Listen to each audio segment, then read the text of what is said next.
বন্ধুরা, আজকে একটি চালাক, চঞ্চল ও ভীষণ লোভী শিয়ালের গল্প বলবো। একদিন শিয়াল হাঁটতে হাঁটতে দেখলো রাস্তার পাশে একটা সুন্দর কলা বাগান দেখেই লোভ চলে আসলো। মনে মনে ভাবলো, যদি সুযোগ পেতাম তাহলে বাগানে সব কলা আমার পেটে ঢোকাতাম। শিয়ালের চোখ চকচক করে উঠলো এবং বলল, আহা, এত কলা!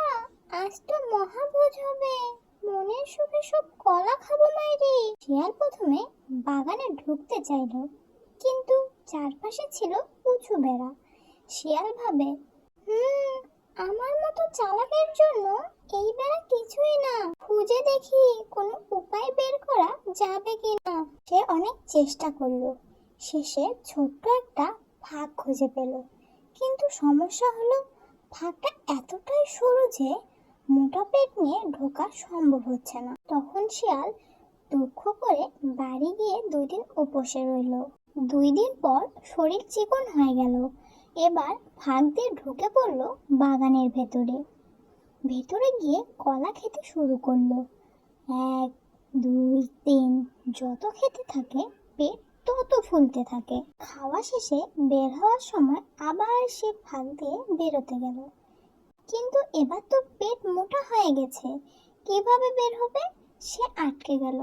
শিয়াল ছটফট করতে করতে বলল, আহারে, ঢোকার সময় পেট ফাঁকা ছিল, তাই ঢুকতে পারলাম।